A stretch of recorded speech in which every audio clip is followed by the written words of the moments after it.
Join me on my journey as I explore wealth in all areas of life. I'm your host, Kniss, and this is The Lucrative Society. Hey, a couple of things I want to chat with you about today. One, I was so excited yesterday to watch the launch of the Virgin Galactic space flight with Richard Branson. Now, I don't know about you, but I sort of geek out on that kind of stuff. And I was watching it live. I literally had tears streaming down my cheeks when it was going on because I'm like, oh my gosh, this is amazing. And regardless of how you feel about Richard Branson or any of that stuff, it is an extraordinary, innovative thing to be able to launch people into space on a more gentle flight than the old school spaceships. So that was really, really awesome. And they talked a lot in the broadcast yesterday about achieving dreams and realizing dreams and making those dreams reality, because for Richard Branson, he had dreamed of going to space since he was a child. I just want to quote some of the things that they said yesterday. He himself, Richard Branson, said, "The brave may not live forever, but the cautious don't live at all." I love that. Another gentleman said, "Take the impossible and make it inevitable." Stephen Colbert, who was hosting the whole thing and was a little bit goofy, as I guess he typically is, I did like what he said. "Never give up on even your wildest dreams." And then Chris Hadfield, the astronaut who was with them, said, "I love it when the stuff of dreams becomes a reality." Now, I talk about this all the time. If you've listened to this show in the past, you've probably heard me talk about making dreams reality, because that's how everything starts, right? It starts as an idea in our head that we got from somewhere, that then we need to take certain actions to create that thing in reality, to build that dream, to build the structure of it in reality. I absolutely love that. I was so excited to watch the launch yesterday. And I was just thinking back to when I met Richard Branson. He and my husband, Sean, had known each other previously because Sean had gone to Richard's private island, Necker Island. And so they knew each other. And then they were speaking together at a TEDx event in California a number of years ago. So when we arrived and we saw Richard, Sean immediately goes up to him and he's like, "Oh, Richard, I want to introduce you to my wife, Mindy." And so Richard came over and he was just the most chill, cool guy. He shook my hand. He was just super relaxed. And it was great to be able to chat with him for a little while and get to meet him. Now, because I've worked with so many people over the years as a coach, I know how some people may think. There can be this idea of, oh, well, it must be nice. It must be nice to be Richard Branson and to be a billionaire and to fly into space and to have a private island and whatever else he's got going on. But I want you to catch yourself anytime, if that phrase comes up in your mind, whether you're saying it or just thinking it, that must be nice. Because while, yes, the accolades and the success that these people have accomplished, that is nice. That's really freaking cool. But you know what's not so nice about that? All of the obstacles and the frustrations and the heartaches and the quote unquote failures along the way. The reality is, for anybody who's saying, oh, it must be nice, the biggest difference between you and someone who has achieved something fantastic is that you weren't willing to overcome those obstacles. You weren't willing to push through the hardship and the frustration and the doubt and the fear and the anxiety and the depression and all the crap that comes along with pushing really hard through life. So there is that tendency to think, oh, it must be nice. But I want you to remember that this can be true for you too. You can achieve your dreams. Now, for you, it may not be going into space. It may not be creating a variety of companies like Virgin, the empire that Richard Branson has created. But whatever it is for you, you have your own obstacles. You have your own monsters to slay along the way. But you can do it if you just keep pursuing that dream until you make it your reality. So, another thing I wanted to bring up on today's episode is that today, July 12th, is Freedom Day. And last week, I kind of hinted at telling you what that was all about. It was a very important day in our household, so much so that Sean had the date 7/12/17, meaning July 12th, 2017. He had that number tattooed onto his chest. And the reason that he did that was because he wanted to remind himself of a very powerful decision that he had made.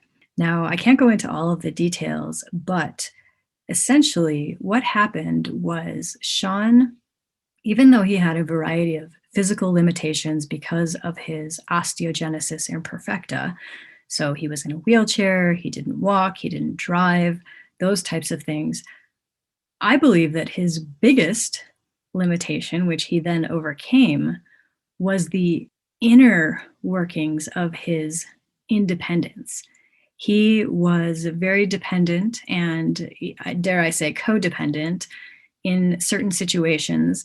And he made a powerful choice that July of 2017 to cut ties and ultimately declare his freedom. That's why he called it Freedom Day. And we celebrated it ever since. I will continue to celebrate it every year because to me, freedom is the whole goal.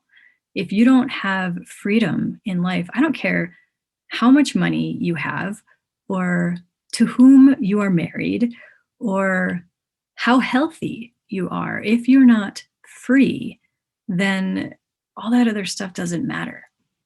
Freedom is made up of things like beautiful, healthy relationships and great health and wealth. I mean, financially. But like I said, without kind of that balance of those three things, you may not have freedom. And to me, freedom is more important than money. It's more important than any of those things individually. The situation that Sean found himself in, and the reason that it was such a hard decision for him to make, is that while it did grant him his freedom, it also really challenged a lot of his relationships. And if you know Sean at all, relationships were the most important thing to him. So his decision not only challenged other relationships in his life, it even challenged his relationship with me, our marriage. And what's interesting to look back at is that I was always 100% on board with him chasing after his freedom and declaring his freedom. And it was also one of the hardest experiences that we collectively ever went through. It definitely was for him. And in our marriage, it was probably the worst situation that ever came up. But all that is to say that in the end, it was worth it. So there will be things in your life that are really, really hard, but you know that they're the right thing to do. You know that for you, it's the next right step. And if I can encourage you even just a little bit, or if you can look at Sean's example of encouragement and take even one iota of strength from that, I hope that you will find your own way. I hope that you will declare your freedom, whatever that looks like for you. Obviously, everybody has a different situation, but you may be aware of something in your life that's holding you back, either in your relationships, in your health, in your wealth, whatever it may be. But by owning it, declaring your freedom, and maybe even establishing your own freedom day on whatever date works best for you, I encourage you to do that. And just to follow that up, as a final note, the last tattoo that Sean ever got, it was actually right above the numbers 7/12/17. And it said, trust yourself. And the reason that he put that on there was, one, I probably told that to him every single day. I was always telling him, I'm like, I don't care what somebody else thinks. I don't care what so-and-so says. I don't care what so-and-so is doing or what they are going to say about what you're doing. What do you want? What do you want to do? How do you want it to be? I don't even care what I think about it. What do you want? He didn't quite have the same experience before of people really truly asking him what he wanted or how he wanted to do something. So that was different for him, and he had to learn to trust himself. I still remember he must have sat through year after year of my Heart Path retreat, and trust is something that I talk about a great deal at that program. And I just remember him struggling with it in the beginning. And then year after year, just getting stronger, getting stronger, getting stronger, until finally the culmination of that was 2017, when he was like, let's go, we're out. So I want you to know that no matter what somebody else thinks, no matter what somebody else tells you, no matter how many times you've heard it, no matter what anything else, trust yourself. You have the best guide within you, that is your own beating heart. There is nothing or no person that knows better for you than you. Now, there may be people that say, oh, but Mindy, what about this? What about this? What about this? Of course, there may be exceptions, but I'm talking where there is not neurological impairment. I'm talking to mature adult human beings, not necessarily children, but if you're a mature adult human being, or you at least would like to be a mature adult, and you are human and you don't have any type of neurological impairment, I'm talking to you. You can trust yourself. I encourage you to establish your own Freedom Day in whatever way that looks like for you, or just celebrate it with us on July 12th every year. And just know that you have the power to make your dreams come true in the way that you want to make them. You can see those things become inevitable. And that is what I want for you. Thanks so much for listening. Make sure to subscribe to the Lucrative Society on iTunes, and please leave a review of the podcast. Visit lucra.com for transcripts and resources, or to become a member of the Lucrative Society, where I coach purpose-based entrepreneurs on business, mindset, and heartset. Lucra, where wealth equals well-being.